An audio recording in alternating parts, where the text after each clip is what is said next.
Today I'd like to start talking to you about a tipping point that heralds what I believe is the most exciting era of journalism. And I believe it's the most exciting era ever. And the tipping point is already upon us. It has arrived at lightning speed with the explosion in demand for mobile devices. I'm certainly not consigning newspapers to the scrap heap, not by a long shot. But this tipping point is going to change journalism forever. In my opinion, very much for the better. My contention is a bold one. If I'm correct, I will make newspaper publishers much more successful than they have been at any point in the past. My contention is this. We have the opportunity of moving from setting the agenda each morning to actually owning the agenda, all day, every day.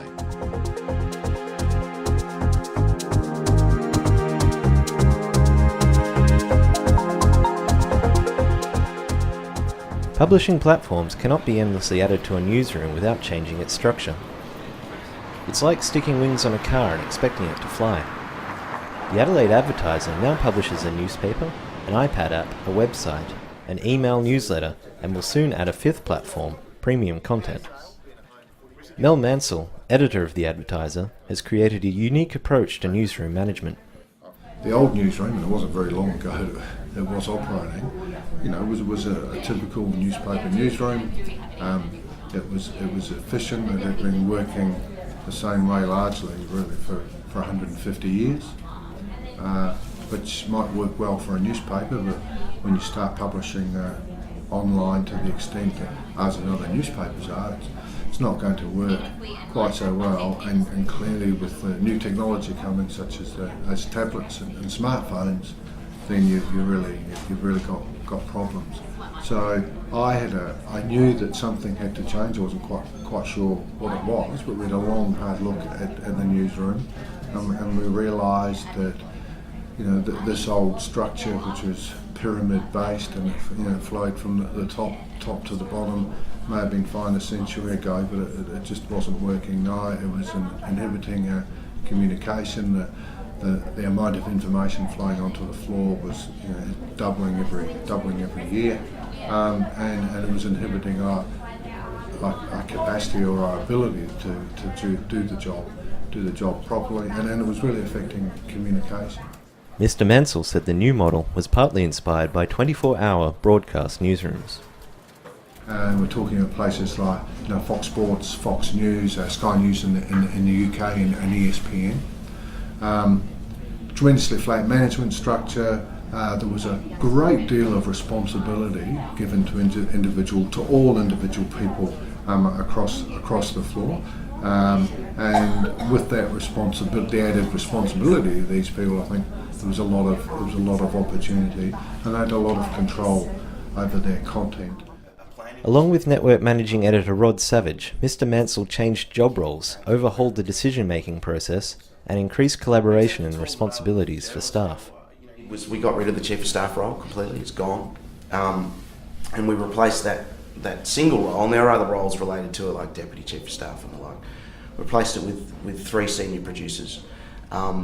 We tried to get titles that were sort of platform agnostic, so they weren't kind of directly related to the paper or to online or whatever. They are producing content for all platforms, so there is responsibility for all platforms within the titles.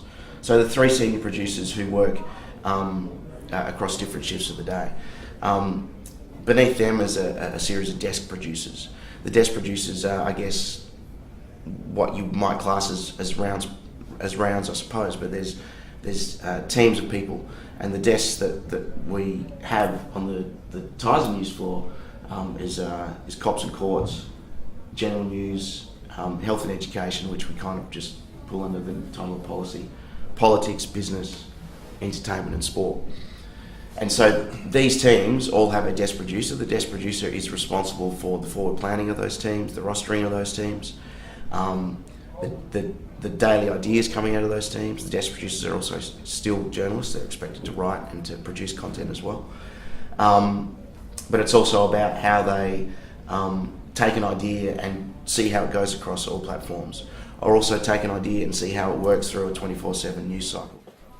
In contrast to the hub-and-spoke newsrooms of the future championed some years ago, this revamp did not involve moving furniture, with the exception of moving the conference desk and buying a whiteboard.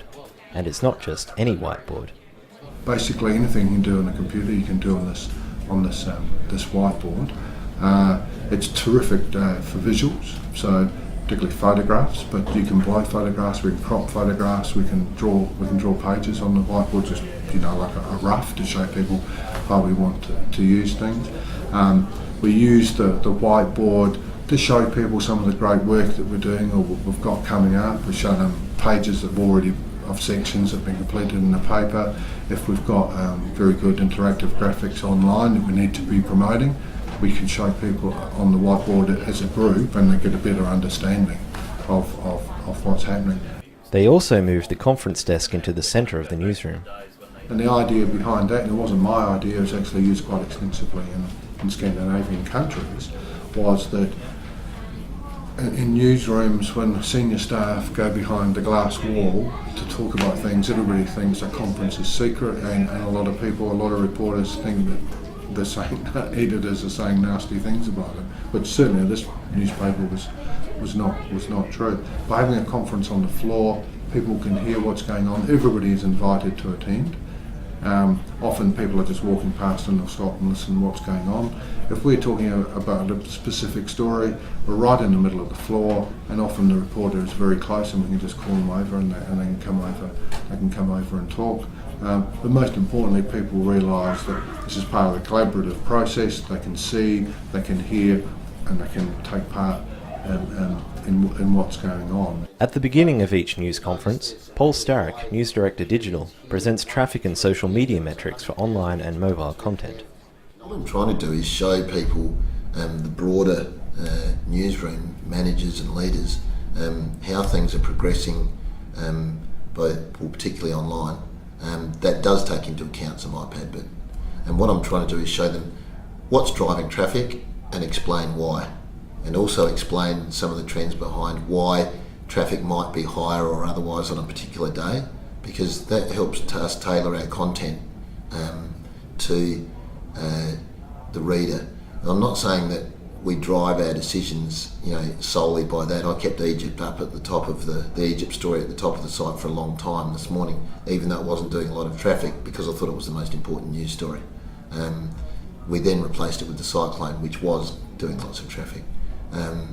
So it also helps to explain, and in the manner of a news list really, what add-ons we're doing, gets people thinking about, well, how do we help drive that traffic through a video or an interactive map, or something that, even just a gallery fairly simply of the worst cyclones Australia's ever had. It just does add to that thought and trigger debate amongst the newsroom. I guess the wider point is we've inserted the digital decision making into the wider conference rather than having an online section that's just bolted on to the newsroom, as many newsrooms do. The digital decision making process is just a part of the wider decision making process. So it's all, the decisions are made by the story and how we're going to treat the story, and then by platform. But for all these changes, is it any easier to cover the news? Mr. Starrick certainly thinks so. The news cycle has changed so dramatically that unless you change your newsroom structure, you're starting from behind the eight ball. And so for me personally, being part of that change is quite exciting, because the fact that, for example, you're here to chart that is interesting and a compliment to those involved. It's good to, on one level, to feel like that you're pioneering something that's working. Then on the other level, it's good to be able to, and probably more importantly, or certainly more importantly, it's good to be able to cover the news more effectively. That's why we're journalists. At the end of the day, we want to be able to cover the news effectively to our audience, be they in paper, online or on the iPad. And the more ways we can tell a story to them in a fair, accurate and balanced fashion, the better.